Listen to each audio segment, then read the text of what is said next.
And welcome to Two Steps Ahead podcast. I'm Son Edom alongside somebody who's going to serenade us with a melody, Tara Hoke Shiro, in a segment that I like to call Karaoke. That's good. Did you just think of that just now? Yeah, I did. Yes. Yeah, most of it just comes to my top of my head. You're so witty. I'm going to... So what are you going to sing for us? I am not singing. I only know one song. I already sang the Peaches and the Midnight Toker. Yeah, I sang the that. Joker with the Toker? Yes. Hey, so if you sang anything else, would you be terrified? That's good. Ooh, you're on a roll. I'm on a roll. Yes. Hey, I actually brought you a present. I love coming. Good. Bearing gifts. Yes. Wow. So I brought you some toilet paper. This is a commodity. It is a hot commodity right now. I could sell it. It's Scott. It's two-ply. I don't even know that's good. All I know is it wasn't Charmin, because we all know you don't squeeze the Charmin. That's right. Mr. Whipple taught us that. That's right. Hey, so, and that's what we're going to talk about on the show. First off, Two Steps Ahead podcast, highlighting the stuff we've stepped in so you don't have to. Mom, that's for you. And it's been one of those days. We're on a pile of Bandini manure. It's been a struggle, but we've all see, like there, a struggle. We also have talked about in the past, on past episodes, about not letting the hurdles and obstacles of life slow us down or stop us, to overcome those. And that's what we're doing today. And so we're getting this episode. We're plowing through like a snow plow in a Minnesota blizzard. We have had one struggle after another today. Yes. And we have not panicked. Miracle if we get this episode in the can. It'll be a miracle. And we're not panicking. No. But that's what we're going to talk about is the mass panic that's going on. I know right now it's the coronavirus and thus the toilet paper. The show brought to you by Two-Ply. And why the toilet paper? That's what I was going to ask you. I don't understand. I can understand a run on water, even though we have tap. I can understand a run on Chef Boyardee, canned goods. I can understand a run on, I guess, other perishables, fresh fruit, so we don't get scurvy. But why toilet paper? I don't get it. Yeah, unless it's people are afraid they're going to be quarantined in a place for a while and we can't get supplies, or maybe coronavirus a diuretic. Maybe people think that they're going to be having lots of bathroom trips with the coronavirus. I don't know. I don't get it either. I've seen on social media people have actually gone out and taken pictures at like stores where the shelves are like completely empty. Right. Like completely empty, like nothing on it. Like when the Halloween store goes away in November and there's nothing on the shelves. Now, does that make you want to run out and buy things when you see those pictures? No, me neither. No, I don't really panic. I haven't bought anything for the coronavirus. Yeah. I haven't panicked. The other thing too, which is kind of interesting, is all the kind of the logical things that people post. Like now all of a sudden we're washing our hands. Well, why weren't we washing our hands before? And we've had flu for years. And I'm thinking, why didn't we clean the subways and the buses and all this stuff when we get the flu every year? We're in LA, and Los Angeles has been known to have what some have rumored bubonic plague surfacing in downtown LA due to the homeless issue and the hygiene issues that are going on. Yep. I know there's some other diseases going on down there that are more legit and proven, diagnosed. But all of a sudden, we throw out this coronavirus and the world panics and everybody's in panic mode and we're out of toilet paper. The stock market's crashing. I know there's some other issues involved, but have you ever gotten into a mass panic situation where you've just gone nuts and done something like hoard toilet paper? Yeah, no, I'm not. I don't have that personality. Not a hoarder? Well, so today all these things have been going wrong and I've been like completely calm all day. I haven't said one word. I haven't yelled at you. I didn't get mad at you. I haven't either. I haven't yelled and thrown things. No. Yeah. So I don't know that I have that. I'm not a jumper on the bandwagon type of person. Anyway, I'm not. I'm a little more like laid back and okay, let's just all relax and think logically. I remember the first time I saw mass panic in action. Yeah. It was back in 1996. I was living out in Mission Hills. And the Northridge earthquake hit. That was the Northquake hit. Yeah. And I remember on Sepulveda Boulevard, it's a big street, like 3 lanes going each way, so 6 lanes, something like that, maybe even 8. And there's a big island in the middle. Okay, not the restaurant, but like an island of grass. And along Sepulveda Boulevard, if you've never been out there, I don't really recommend it, but there's a lot of hotels and apartments and complexes and basically not the best of living arrangements. And I remember driving up and down Sepulveda because I was driving around to see all the damage and assess what was going on because I was living in the area. And all of a sudden you start seeing one person and then the next and then the next all kind of camp out on this island. And I'm thinking, that's interesting. Okay, maybe their apartment is unsafe and they've been asked to leave. But no, if they were asked to leave, I'm sure they would be put up in a shelter somewhere, not on this island in the middle of Sepulveda Boulevard. And next thing you know, the whole thing was like tent city. And it was like this mass paranoia and panic that the world's going to collapse because of an earthquake. Now, granted, there's some real fear there, but... Yeah, our neighbors did the same thing. They stayed outside. Yeah. Some of our neighbors stayed outside. And I could feel, honestly, when all of the aftershocks were going on after the big earthquake, it reignited that fear. And all I could think was, oh, we're going to fall right through the floor. Like, because our bedroom is on the second floor. And so I said, should we sleep outside, with the neighbors? And he's like, no, we'll be fine. But every time an aftershock came, it was that fear of, oh my gosh, now the house is going to fall down this time on top of us. And now we're going to fall down to the first floor. So I kind of get that part of it, sleeping outside, thinking that you're safer because it just keeps reigniting. It's like PTSD. I had PTSD for a couple of years after the earthquake. But here's the thing. One person did it. So someone else sees it. And instead of rationalizing, okay, it's my house or my living arrangement safe, I'm going to do it. And then I'm going to do it. I'm going to do it. I'm going to do it because one person does it. Now everybody does it. And it's mass panic and we're all living out there. Or maybe they're thinking like, hey, that's a great idea. Like, I don't want to be in my house either. And oh, look, people are sleeping in the median. So I'm going to go join them. Yes, I'm going to sleep where cars are going to run me over. Instead of the house falling on me, I'm going to get run over. Yeah, exactly. When the earthquake hits again, the cars go bouncing across the road. Now I'm going to get run over. Yeah. And I'm going to die by death by car versus the roof falling in on me. The car's jumping up and down. Or, okay, let's take Which they did. No, they did. I've driven down Sepulveda Boulevard and my car literally started bouncing. Yeah. And I'm like, dude, I'm not in a lowrider. Why is it? Oh, earthquake. As people are scrambling to run. Yeah. Because, your car's bouncing down the road. Or, okay, how about this one? Y2K. Yeah. It was going to be the end of the world because apparently some Mayans made a calendar that ran out. And thus the world was going to implode. Yes. And so you had people running off to Montana, which I don't know why Montana would be safe from Y2K. You had people hoarding and making bunkers and hoarding food. Apparently Y2K did not even do in toilet paper like coronavirus is doing. But there's this mass hysteria and mass panic that happens.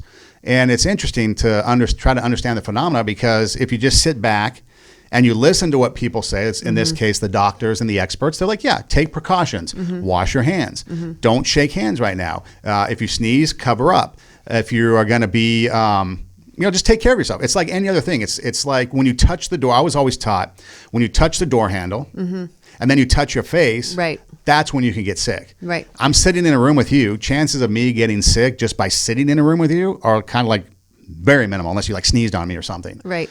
But it's like people think that we're going to get like coronavirus by osmosis. And so all of a sudden now we got to panic because it's the end of the world. And I saw on the news the other day, somebody didn't want to buy something because it came from another country that has the coronavirus and they were afraid it was a t-shirt. And the husband was like, don't buy that t-shirt because it came from that country. And I'm like, people are so, I'm like, wait a second. How can a t-shirt give you, but we're panicking. We're absolutely like panicking over this. And I think part of it is because we're always afraid or fear of the unknown. Okay. So we don't know what's happening. You watch a horror film and first off the music gets you going. Right. But then what's going to happen? Is someone going to pop out? So we start like getting this anxiety and this tension going and we're wondering what's going to happen. Or as a kid, the monster under the bed. Okay. I read something one time. I have a master's in English. And I forget the gal's name, but it was a great piece on horror versus terror. Okay. And her name will come to me at 2 a.m. in the morning. And horror, the difference was horror is that which is scary, but you can see it. Okay. Terror is that which is scary, but you can't see it. The monster under the bed is so scary because you can't see it. Right. It's your perception of what could be. The monster at any amusement park during Halloween season is scary But you can see it. But you can see it. So that's horror nights. But the terror is that of the unknown. And terror doesn't even have to be the supernatural. It could be you're terrified because of, I remember when the Night Stalker was running around town and people were terrified, and people actually moved out of the area because they were terrified of who this person was. Yeah. And so that's, a legitimate fear. And I think that's kind of where we fall in with some of these things, is fear of the unknown. What's going to happen? We don't know. We don't have experience. We don't know how this is going to unfold. And all of a sudden, our mind goes to the worst thing. And I think that's part of the coronavirus. I keep asking, like, I don't understand. I don't get it, because it's like, flu-like symptoms. It's like a cold. It's like it's another virus. Like, I don't understand. Last night on the news, they finally gave a better definition of what was going on. The doctor says, well, we don't know if the coronavirus is going to stop with the end of the cold. We're in the cold, we're in California and it's like 61, but technically this is cold for us. So at the end of winter, we don't know if it's going to die out at the end of winter or if it's just going to keep going all year long. We don't have a vaccine, and we don't know, the people are dying at a faster rate than they do with the flu. So there's just, like you said, there's so many unknowns with the virus, medically speaking, that it's causing the medical community and everybody else to panic, even though, there's so many cases of flu every year, pneumonia, but we don't panic over that for some reason. And even though there are deaths into the 20,000s, 18 to 20,000, people say, but it's because we know it. We expect and we know something about flu. The flu, yeah. And therefore we're not afraid of it. Right. But it's the thing that's interesting. So as a society, as we have supposedly evolved over the years, over time, have we gotten to the point where we still panic over something in such a way where we act irrational? So to me, if you're hoarding toilet paper, I think that's irrational. I mean, I really do.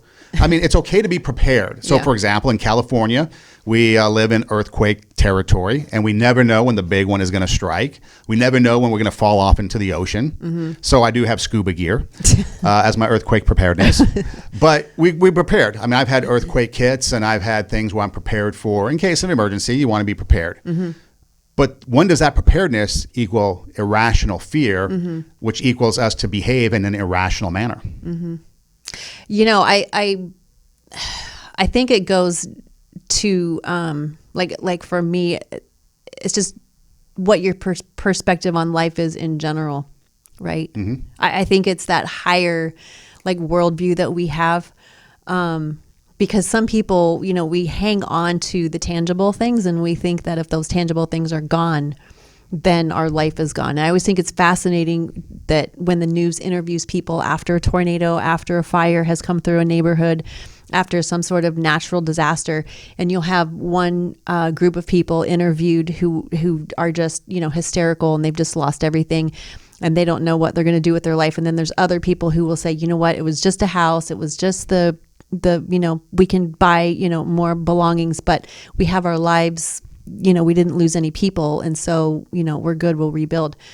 So I think it's that worldview that people have. It's that perspective that if we're just dearly hanging on to everything that we have, and we think if we lose it, then we're going to lose our life, as opposed to, no, our life is what is important, and everything else is just not, there's no guarantee that we're not going to have calamity. Okay. So test time. Oh, okay. Get out your number 2 pencils and your Scantron. Is this true or false or multiple guess? No. It's essay. Essay. It's essay. Yay. Okay. Your house is on fire. Yes. What do you grab? If it's on fire? Well, okay, you have to get out. There's something. Let's not get so imminent. Let's not get so imminent that house is on fire. That's imminent. A wildfire's coming. I was going to say. Okay, a wildfire's coming. This is a little bit more. But you have time, because if your house is on fire, that changes the dynamic. Right. But you need to evacuate because wildfire's coming. And in California, Los Angeles, I've been through that several times. Yeah, because we live in a place where in an area that there's all kinds of brush behind us. So. What do you grab? You don't have time to get the U-Haul and pack up the house. So we have a hierarchy. We've made a list, and we have a hierarchy. So pictures, obviously the hard drive on the computer, the financial documents, stuff like that, passports. Now you would think, living in California, we've been in the same house ever since I've lived here. You would think that at this point we would have some sort of a safe and copies. No, we're so not prepared. No go bag. No, and we don't have an earthquake kit. Like I that's how laid back I am in certain ways. Other things I'm really uptight, but when I tell you that I'm like, whatever, okay, I truly am not kidding you. Like I don't have these things in place. Right. Now, what does that mean? I don't. Well, okay. I just don't. But when the fire comes, like we do have a list, and so it's like, okay, grab the pictures, grab the computer hard drive, the financial documents. But then there's like certain things, like we've had to almost evacuate multiple times in the neighborhood that I've lived in. And so it's interesting each time it comes through. It's like, okay, well, what do you take? One time I was taking my cowboy boots. I have a pair of red cowboy boots. I don't know why. Yeah, they're important, right? Another time I grabbed my daughter's red sparkly Dorothy shoes because when she was little, she loved the Wizard of Oz, and they were just like a cute little, memento. Just stupid. So like you start with the important stuff, and then when you have a little bit more time, that's like, okay, now I can grab this. I can take this off the wall. But I mean. Yeah, so valuables, like irreplaceable items. Sentimental. Yeah, mostly, like pictures. Yeah, sentimental stuff is what I would go for. Of course, you need the practical stuff like the documents, but you're not grabbing, in case the red boots, which is probably a whole different story. The boots were made for walking. I might grab my fur coat. I might grab my my pretend fur coat. There was a fire a few years ago, probably a number of years ago, that went through La Cañada area. Yep. Okay. And I've talked about my friend Chris. And his mom and dad live up there. He had a guitar that she wasn't able to grab when they had to get evacuated. And so I happened to somehow reach out to her to see if she was okay, and she mentioned, I didn't grab the guitar. So she wanted the guitar because Chris played the guitar and he was really good at it. And for her, that was something of value because it was a tangible thing that she had because he's no longer here because he's passed on. And so I went up there and I was able to grab the guitar and get it. And so fortunately nothing happened. The fire moved on and everything was okay in La Cañada area that year. But it's things like that you kind of put into perspective. Okay, some people might say it's just a guitar. Like you said, it's just a house, we can replace things. But then there are some of those things that are not replaceable. For example, if the guitar burns up, you can replace the guitar, but you can't replace the guitar as a tangible reminder of your son and all the memories. Yeah, and that reminds me that my daughter's Lindsay blanket, I told you on the same show that we were talking about your friend Chris passing away, that my daughter's friend Lindsay passed away. And Lindsay made her a blanket like just days before she passed, made a blanket for her birthday. And that's always at the top of the list, is we always grab the Lindsay blanket. Yeah, because it's something that can't be replaced because of where it came from and what it's about. Right. A blanket can get replaced, but not that blanket. Not that one. Yeah, and so that's the thing. Yeah. But it's curious. So okay, let me ask you this then. So you have brought up in the past the fact that you're Christian and the fact that you have biblical beliefs, very similar to me. Does that influence you as to the fact that you don't have irrational fear because God is in control versus the irrational fear of I need to hoard toilet paper? Because So let's be clear, God is not going to produce toilet paper. He did produce manna from heaven, so you never know. It might rain toilet paper if we need it. Let's not discount it. If we have a coronavirus, It does not discount manna from heaven. We're probably going to be from pulling grass from the yard if we didn't prepare properly. Because I often think about that. You think about people that may have a belief, and that belief is higher than what we have on here. They always say, God will not give you more than you can handle, which is kind of actually, the Bible doesn't say that. I know, but people say that. Yes. Which is, whatever. Actually, what it says, if we're going to be correct. Yes, be correct. In James chapter 1, it says that God does not tempt us, but he allows us to be tempted, and he does not allow us to be tempted more than we can handle. We can resist. And he always offers a way out. So it's the temptation. He allows us to be tempted, but not more than we can handle. So I don't know where that God doesn't give you. People say. They do, yeah. And so I don't know where they got that. And so if that's the case, this is going with that because that's what people say. You would think that we would be able to handle the coronavirus, okay?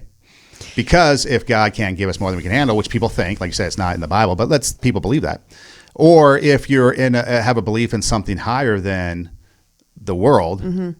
Does that influence how your fear is? Not saying that people with belief don't have irrational fear. Yeah. But I mean, does a belief in something like that go beyond or give us the calm So if we're at sea, Yeah. and we're on a boat and we're at sea, and as long as the skipper and Gilligan aren't at the helm, we have somebody. Or Pilot Pete. Yes, we have a captain that is quite capable of steering us through the storm. Yes, Pilot Pete would not be one. We might be a little bit scared and concerned, but we probably don't have an irrational fear. We're not getting the life vest and jumping overboard to get off the boat. We're going to stay on the boat because we realize the boat is going to be the safest place to be.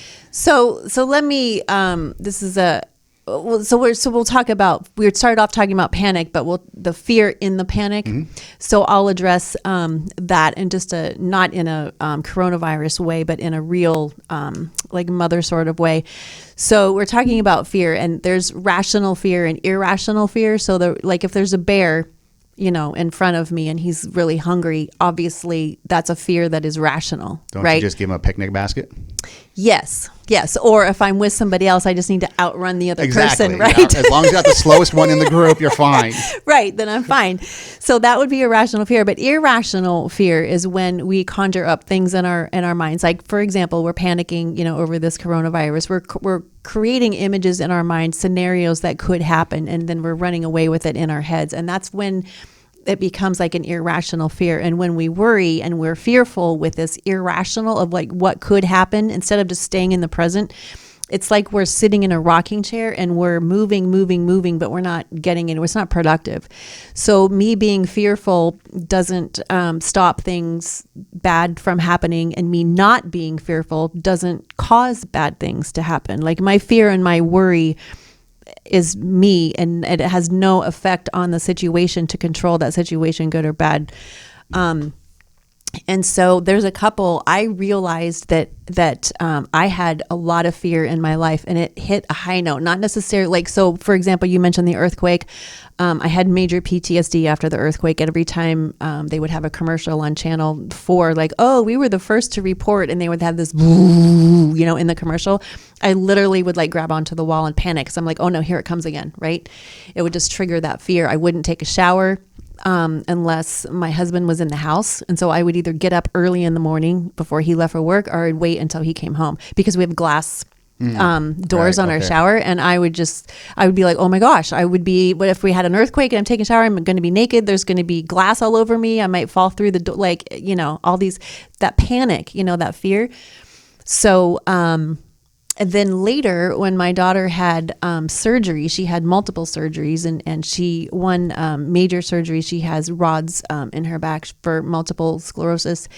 And so we were at Children's Hospital for 2 weeks, and I was in a major panic. I mean, talk about panic and fear. Like, I couldn't relax, I couldn't sleep. All of these things were thoughts were going through my mind. I didn't look at what was real in front of me. Like, she was fine, she was going to heal. In my mind, I was processing, like, what if she can't walk? What if the surgery goes wrong? What if she dies? What if? And I was so consumed with fear that it was hard for me to be present and comfort her in a way that she needed. So I was snappy, I was short, I was not sleeping. So we're not good, with the people around us when that type of stuff starts happening. Well, see, I think that is normal. Okay. I think that's a normal fear. I think that people go there because you're concerned, like in your case, having that, I don't think it's irrational fear, but fear of what could happen. I think we go there naturally as humans. We do, but when we start spinning into what could happen, and we make that the reality, when we start concentrating on it so much that it becomes more irrational. That's when it becomes irrational. And it affects your behavior. Right. It affects our behavior, our decision-making process, the way that we perceive things, because she was fine. She was healing. There was nothing wrong with her recovery or the time in the hospital.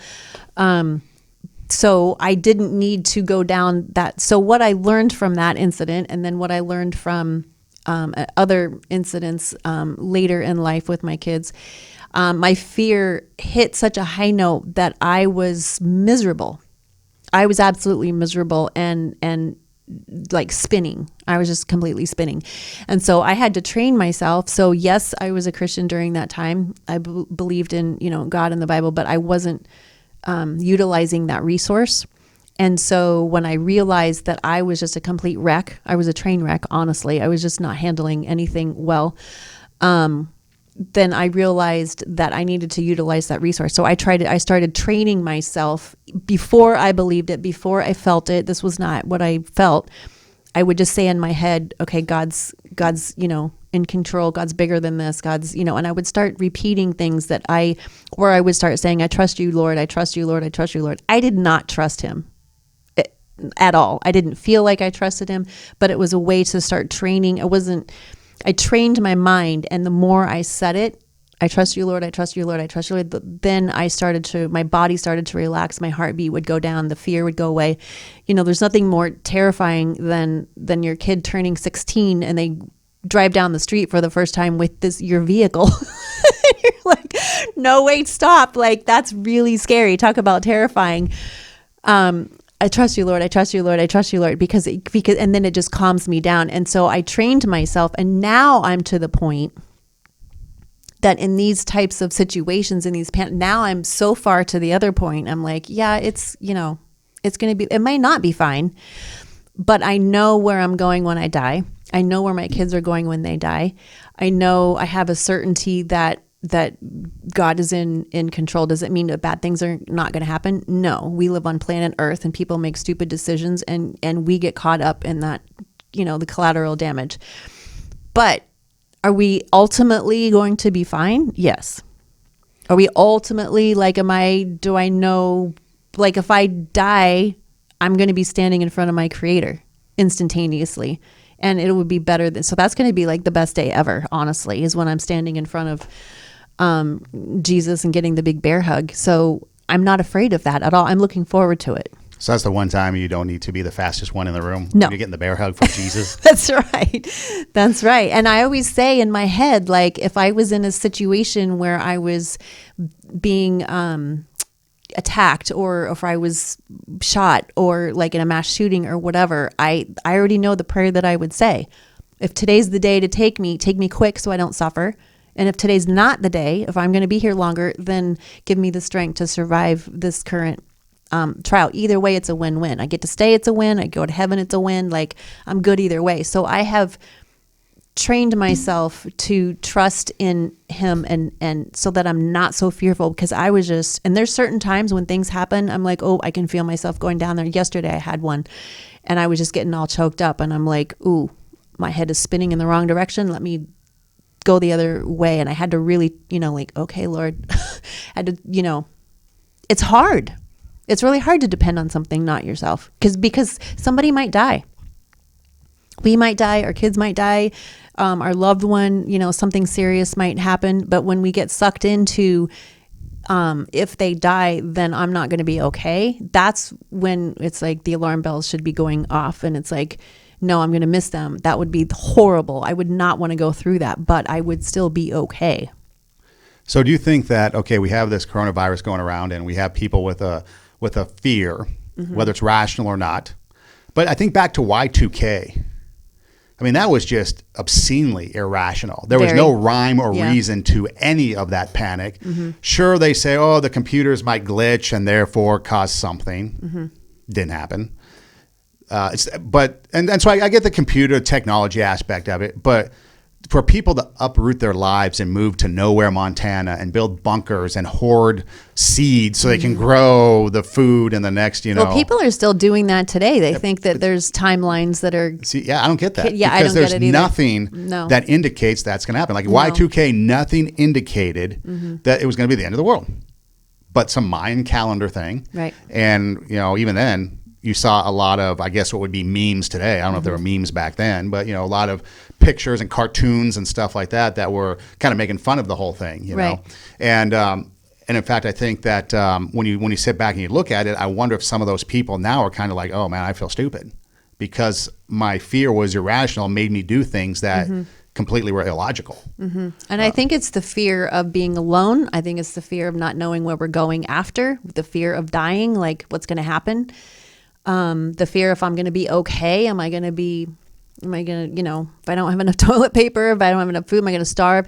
I think that our safety, we get so consumed with fear for our safety, for our health, and we're so fragile anyway. I mean, we don't realize how fragile we are, but, it's a legitimate concern. So I remember a number of years ago, back in 2013, I had a liver issue. And so I ended up having to go to the ER, and they weren't sure what it was. And my liver was failing, basically. And so, yeah, there was a lot of fear there as to what's going to happen. Will I get better? Because there's nothing they could do. It was just, is the liver going to recover, or is it going to continue to fail?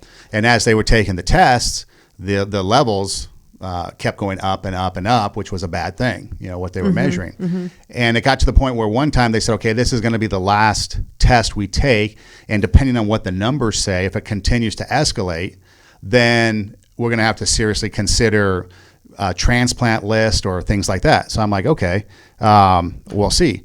And fortunately, the numbers kind of dipped. So it wasn't increasing. Every test had increased and the numbers dipped.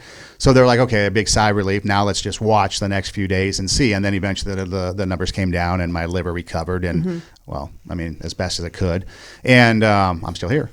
But yeah, so I mean, I can understand in those situations all the things that are going through your mind. I remember they were throwing out, and they really weren't sure what was causing it, and so they were throwing out all kinds of things. And not to get too detailed, but they weren't sure if it was related to the pancreas. So pancreatic cancer, which is almost a death sentence when you get. Right. And then there's some other things, and so they would tell you, okay, look for these symptoms when you're using the bathroom, because there might be an indicator of what might be the problem. And so I'm like, okay. And so every time you go into the bathroom, you're like, what's it going to be? What color's my urine going to be? What's this? Because it was an indicator. Or my skin was turning yellow and I was getting itchy jaundice because the liver was, releasing stuff that was causing me to turn yellow. Looked like a Crayola crayon. But so I can understand that. So you kind of get this paranoia, this panic, this fear of what's going to happen. And that's legit. So I can understand things like that. So in your case, with your daughter and those fears, and they do kind of overtake and you kind of go into dark places. So I get that. But then I compare that to, for example, let's use Y2K and that mass panic and fear, because it was completely illogical and it made no sense that people would uproot their lives and move and do all these zany things, or even if they're still doing that today because they think it's going to be the end of the world is imminent, it's just irrational. And I just think so. Thus the hoarding of toilet paper for whatever reason. I still don't understand that. Again, water, perishables, food, your fruit, I get all that. But the run on, do you really need 18,000 rolls of toilet? Where are you going to put it all? That's the other thing. Where are you stocking it all? And now what's going to happen? We've got so now what's going to happen? We're all going to run. That's the other thing. Where's the run on Depends? Yeah. And where's the run on those things? But so what are we going to do now? We're going to have people stealing from neighbors. We're going to break into their little backyard shed and steal the Charmin. Yeah. I mean, it starts to lead to irrational. One irrational fear leads to a behavior such as toilet paper stocking. Stocking it up, not stocking toilet paper. Oh, that would be funny. And then you got people stealing from other people, or in this case, like you said, you made the joke. I'm gonna sell it. Well, that's the case. Does it get to the point now where people are gonna pay $10 for a roll of toilet paper? Right. I remember after the earthquake, people were selling water for like $20. Yeah, and in some cases they end up going to jail for that too, because the police fortunately went after them. Prosecutors went after them. But that's the thing. It's like I remember a guy told me one time, which doesn't really relate, but it is kind of correlates. They would go to the club and they would give away, or he would go to a club where people would give away ecstasy for free. Oh, wow. But what happened was the ecstasy would get the body going that they needed water. So then they would charge $20 for a bottle of water. Oh, gosh. And so they would make more money oh my gosh, off of the selling of water than they could off of the ecstasy, because people paid a premium for that water because their body needed it. And that's kind of the case in this case. You got the toilet paper, which becomes a commodity, and so are people going to pay for that? So now you're going to pay above and beyond, And so it's like, where does it end? At what point then does it end? So someone comes out from the CDC and says, everything's going to be okay. So now all of a sudden everybody wants to return their toilet paper because they now need to buy other things because they spend $200 on toilet paper. Now they only need $50 worth. So they want to try to get $150 back because they don't need it. What do you do now? I know. I'm wondering if if people in the stores saw that, oh gosh, the toilet paper's almost out. Maybe I should buy some. Maybe it didn't have as much to do with the coronavirus as just supply and demand. I better get it before it disappears. And then people like us that are like not panicking are going to be using, the grass. Paying $10 an hour. Yeah. We're blazing grass. We're going to be in the produce section buying a bunch of lettuce. Then there's going to be a run on lettuce. And then there's going to be no lettuce, no salads. And then we'll all get fat. And then it's going to be the end of the world. Yeah. It's just so silly. See, it's endless. It's endless. The cycle just continues.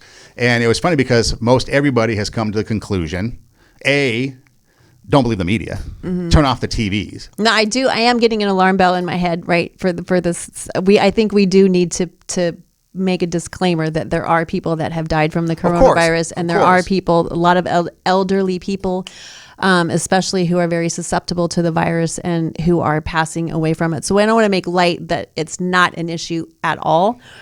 No, the issue that we're discussing is the irrational fear that healthy people, for example, in this case, where everybody has said, from everything I've heard and read, that normal, healthy people, if you get it, you'll be fine.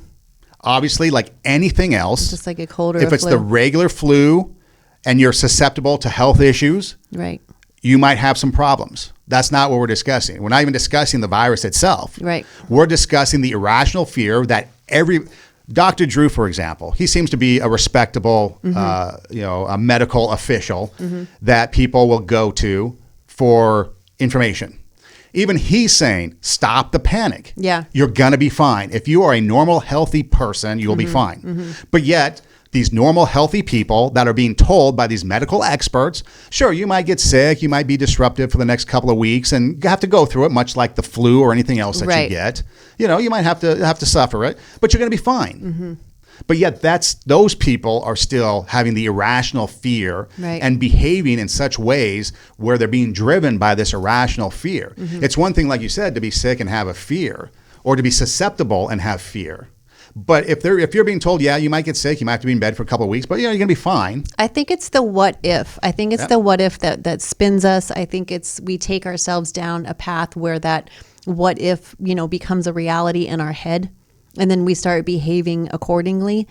That's where we need to slow down and say, wait, let's look at the facts. Let's be logical about this. What is really true right now? And then of course, you have to be proactive and prepare for the worst case scenario, but that doesn't mean that we panic and start taking ourselves down into a cycle that it is becoming like what could happen is actually the reality that we're playing in our head. Well, then, okay. And that's why I like to use Y2K, because Y2K was really an unreasonable fear of it's the end of the world because the calendar changes. We've been doing this for how many years, and now all of a sudden this one time it's going to happen. And I think that I think part of that was that we'd never had the internet before. We'd never had computers before, and something about that they had only the date on the computers only went to 1999. Right, because they didn't, I'm not sure why they didn't, but they were like, we could start global thermonuclear war. With Joshua. Because we don't have the right date on the computer. But yet we can't go to the year 2000. I don't know. It's crazy.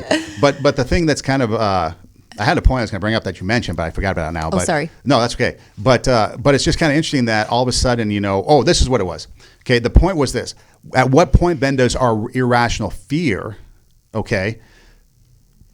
what's going to happen, and our actions and reactions to that then actually make our fears come true?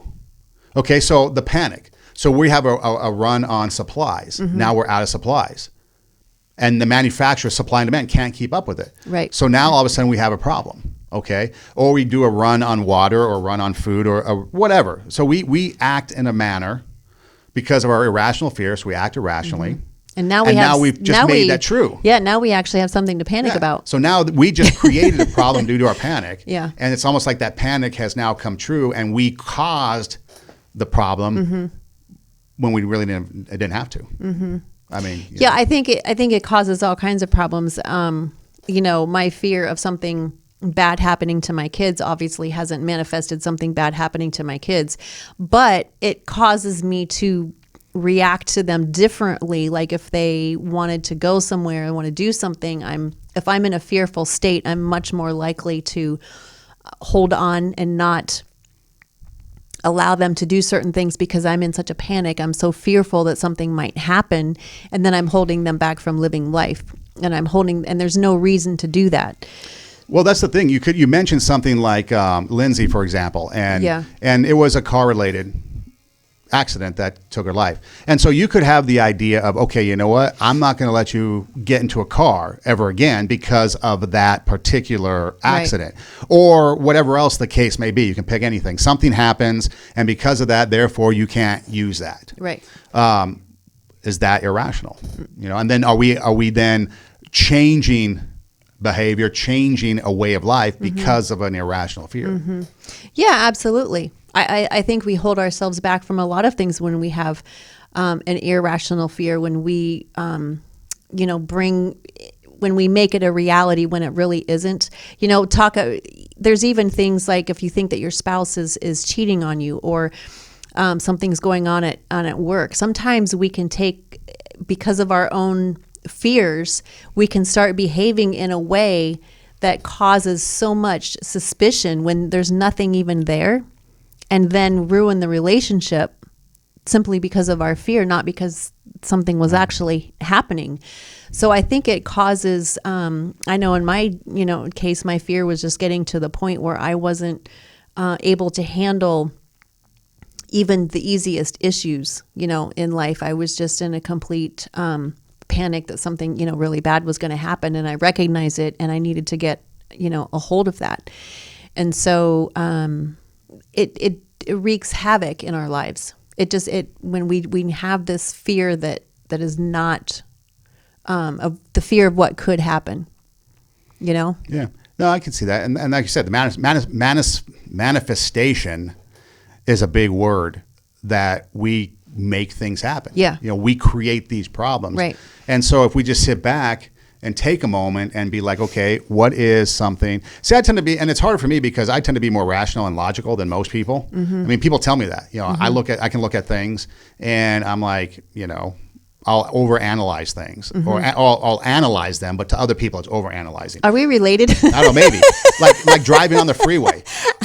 People that drive with me on the freeway get nuts because I'm like, why did that car just do that? There was no reason for that car to change lanes. Yeah. You're going 40 miles an hour in that lane, and there's nobody in front of you for the next 50 miles, and I'm coming up on you, and for some reason, you had to get over in my way. Right? It makes no sense. It makes no sense. And then it everyone's bugs like, this yes. like crazy. And then everyone else is like, why? Why is it a big deal? Why is it a big deal? Okay. So, but that's the thing. So when you look at things, maybe that's just the difference in some people. Maybe they don't have the ability. I don't know. Maybe they don't care. Maybe they don't think of it that way. Maybe their mind, their brain is wired a certain way where they don't see it that way, because to them moving over is no big deal. But it's like, why did I even do that? So maybe a run on toilet paper to people, it's like, well, that's no big deal. And to others, like, I'm doing it because everyone else is doing it. Right. And others you guys are all nuts. Yeah. So I don't know. It's just kind of an interesting thing. But the irrational fear that we have that drives us to do a behavior that is irrational, I think is unhealthy.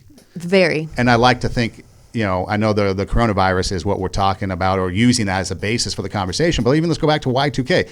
Zero reason to believe it's going to be the end of the world. Yes, computers might glitch. But are we going to just, I don't know if you ever saw the movie, was it 2012, the movie with John Cusack? I mean, literally, the world was imploding. Yeah. I mean, like the earth, the physical earth was like crumbling because it was the end of the world. Okay. That wasn't going to happen. Right. The physical earth was not going to crumble. Right. And yet people were still panicking, like, I got to get out of here. I got to get out of the city because buildings are going to come down. Right. Or, whatever's going to happen. And it was like, why? What's driving this fear? What's driving this decision? And it was all irrational. Yeah. And see, I kind of go back to, we talked earlier, about the Bible and about my beliefs and my faith. I look at situations, with earthquakes and fires and floods and mass shootings and all of this kind of, and computers, the Y2K. And there's all this like Armageddon type, stuff, like how's the world going to end? I kind of look at it like, you know what? It is going to, everybody, no matter what you believe, the world is going to end at some point. It's just because it hasn't always been in existence, and some things that begin end, right? So every scientist is like, at some point, the world is going to not exist anymore.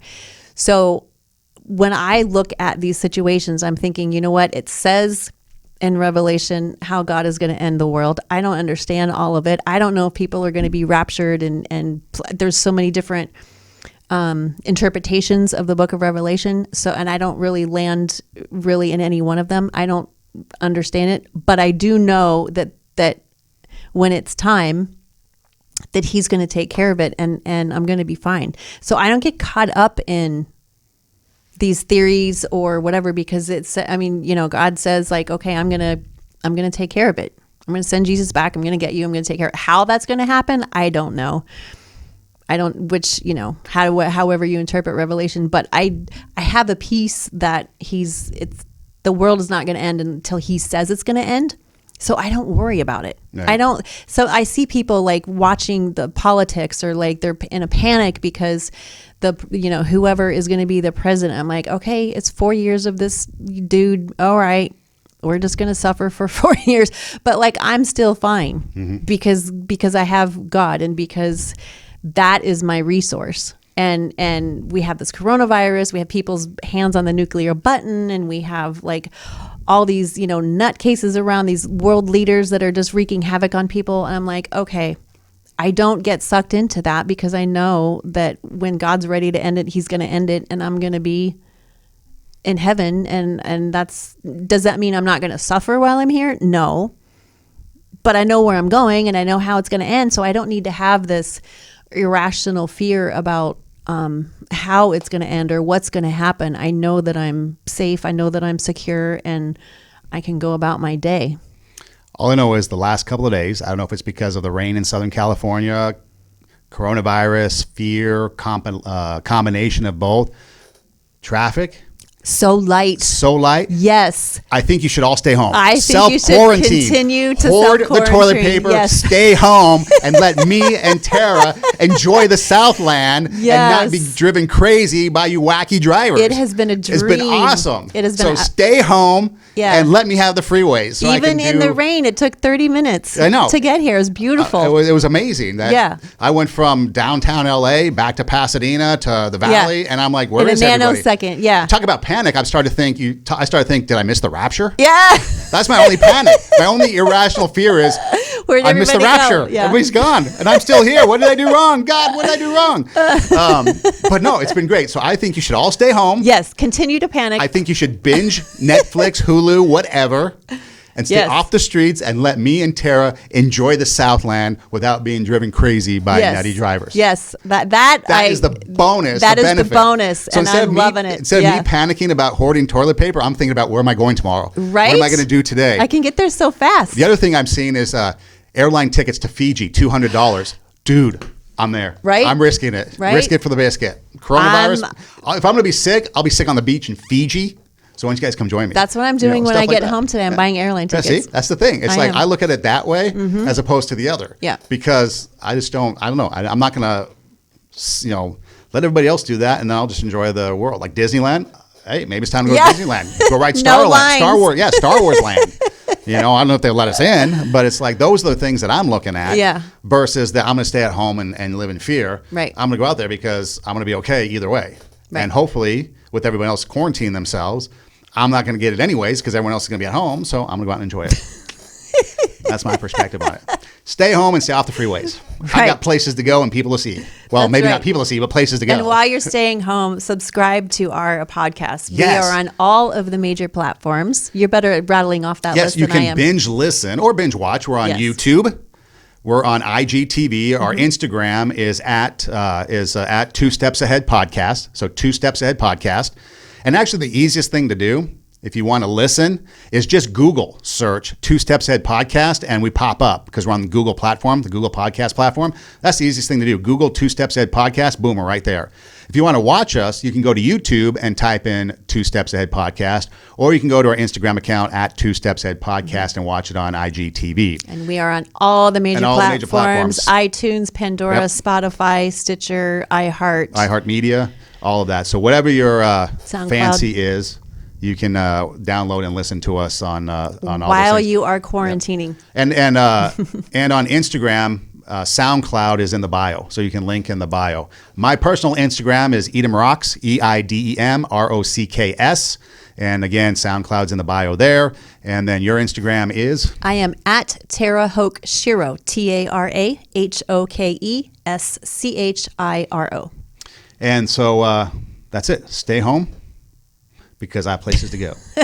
Two Steps Ahead podcast, highlighting the shit we've stepped in so you don't have to. Hey, don't forget, let yourself be great. Take your passion, make it happen. We had a lot of obstacles here today, but we did not let them overcome us. We overcame them to get you this podcast here today. And also, one final thing too is we've got some exciting things going to be happening here with the podcast at Two Steps Ahead.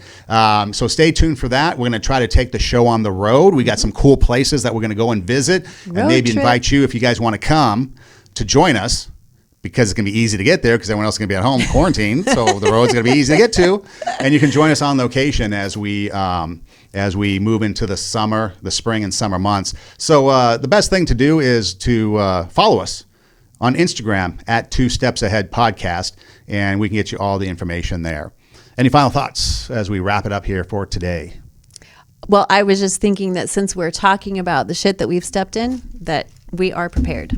We are. With the toilet paper. We got the one roll that we're going to divide in half. Actually, I have to return it to the studio bathroom because I'm sure somebody else is going to need it. Right. Anyways, hey, thanks for listening. Thanks for watching. Do tell a friend. Let yourself be great. Take your passion. Make it happen.